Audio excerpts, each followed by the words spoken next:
Welcome back to Reviews with Elaine, because I have opinions. And today's review will be about The Arm of the Starfish by Madeleine L'Engle. I'm not sure this book works. So I was super excited to see that L'Engle had written more than the 5 books of hers I knew, the Time Quintet. And I ordered this one pretty much without reading anything about it. I love reading books that I know nothing about. Though, honestly, it rarely works out for me because, frankly, I have rather narrow tastes in books. But with an author like L'Engle, who I respect inherently, I figured it was safe. But having not read anything about this book, not even the back cover, I was surprised to discover I seemed to be reading an espionage thriller for middle grade readers, which is not what I expected. Now, this book features the O'Keeffes, some of the leads from Wrinkle in Time, specifically Calvin O'Keeffe and Meg Murray, but grown up as adults. But it primarily focuses on the next generation, specifically their daughter, Polly, who is the hero of An Acceptable Time if you've read that one. Though the Polly in this book is 5 years younger, and honestly doesn't feel like the same Polly.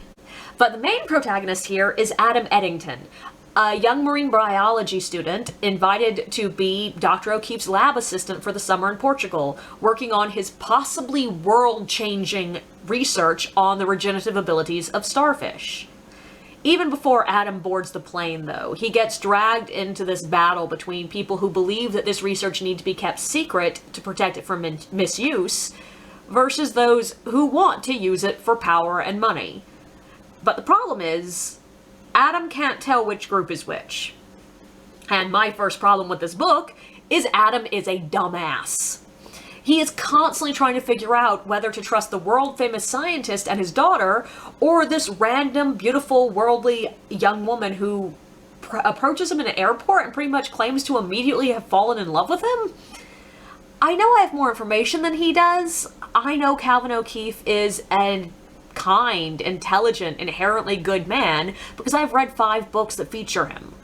Hell, I know his first name, which Adam doesn't seem to. But on the other hand, Adam is working for O'Keeffe because the scientist Adam has been working for years, who is a family friend, recommended him. And Callie is literally a complete stranger with no recommendation to her other than her own word. At least in the beginning, Callie is trying to convince Adam that O'Keeffe is well-meaning, but ignorant to the politics of his research, which is believable to someone who hasn't met Calvin O'Keeffe yet. But then she and her father start trying to convince Adam that O'Keeffe is a money-grubbing anti-American traitor. Now, for much of this time, Adam has not slept in days. He has not met O'Keeffe yet, and when he finally does meet him, he only sees him for like an hour before they're separated again. And also, when he does finally get to spend time with the family, he very quickly figures out who's on the side of the angels here.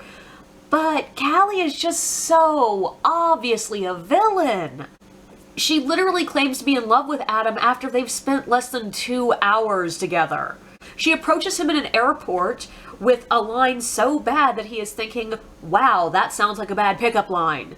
He spends most of his time thinking about her as inhumanly beautiful and wondering why the hell she's interested in him.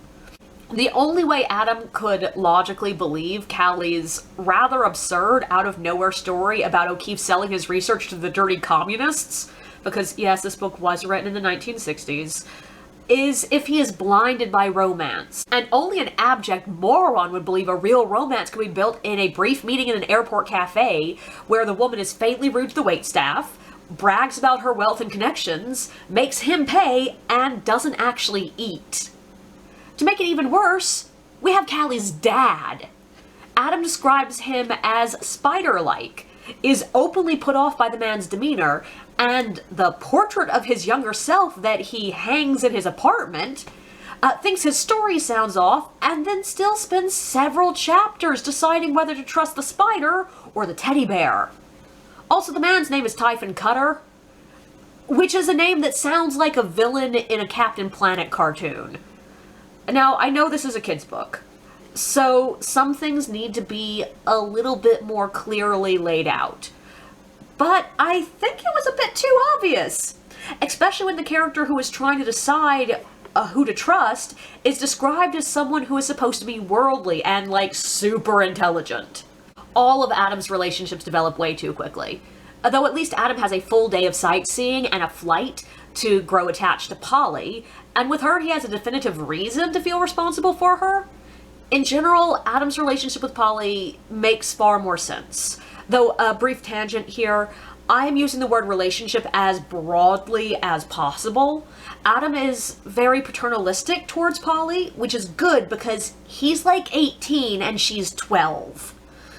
But their interaction occasionally verges on feeling like that sweet, innocent first love that you see in a lot of kids' books, which isn't so sweet when we're dealing with an 18-year-old and a 12-year-old. So I'm hoping that's not what L'Engle was intending.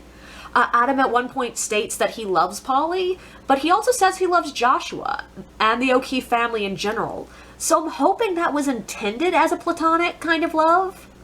Also, it did not help that when I was reading, I kept spending my entire time trying to remember if Adam was the slightly problematic on-again, off-again boyfriend of Polly's that shows up in an acceptable time.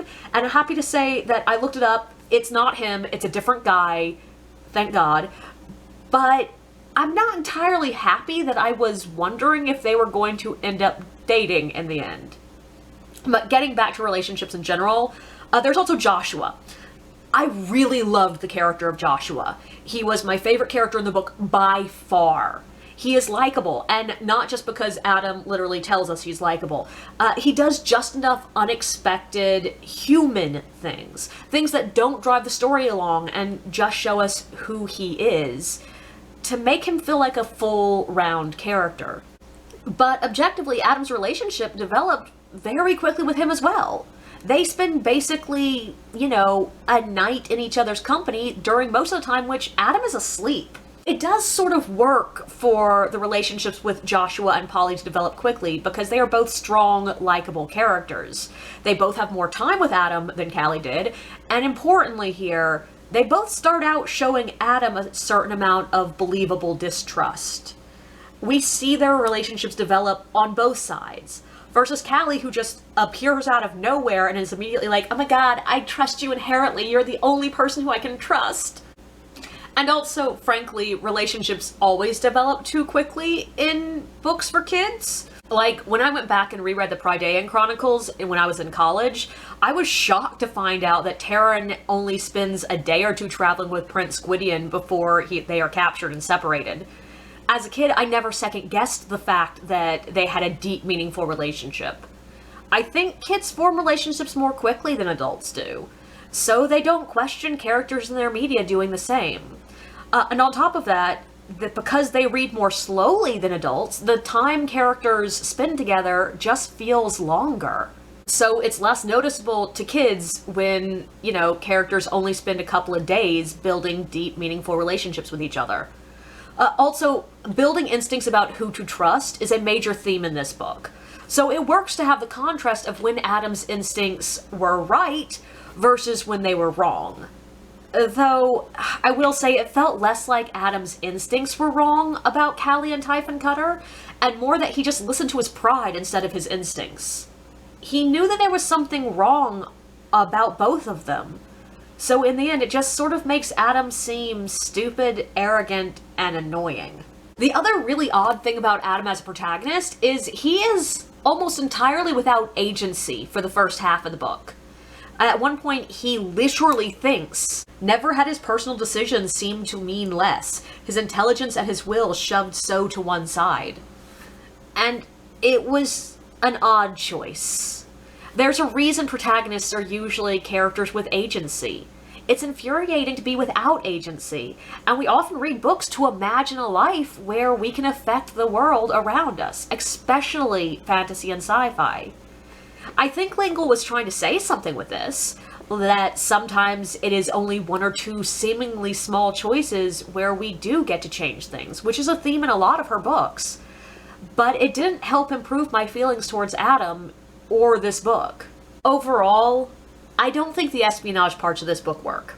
L'Engle's style is slow and thoughtful, which doesn't tend to work for intrigue.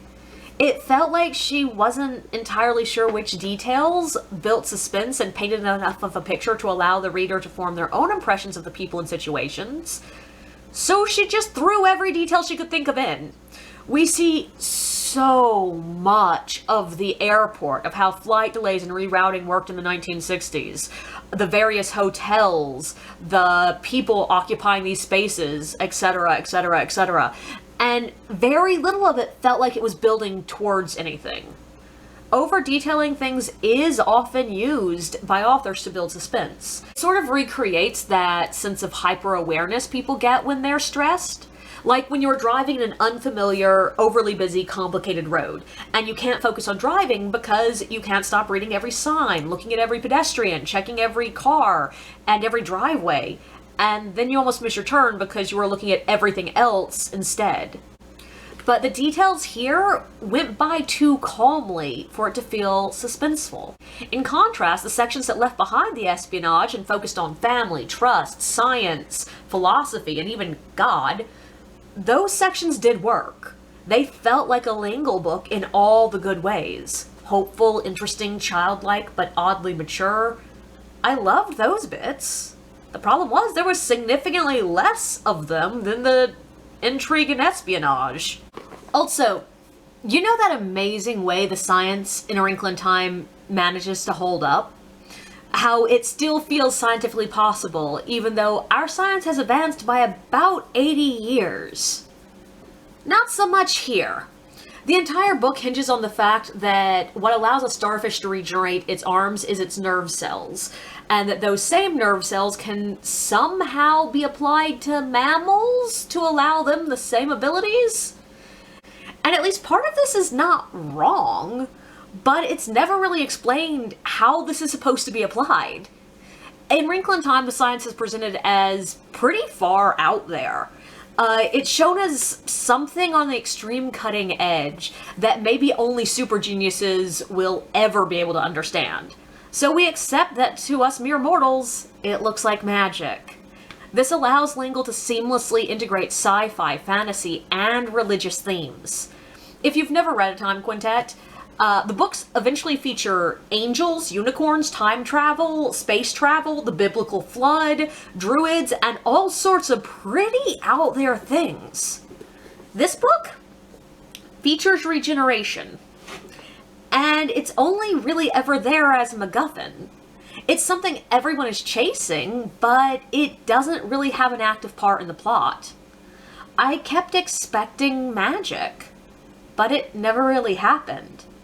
At first I was thinking this wasn't really a problem with the book, this was just my own objection to surprise, not fantasy, books.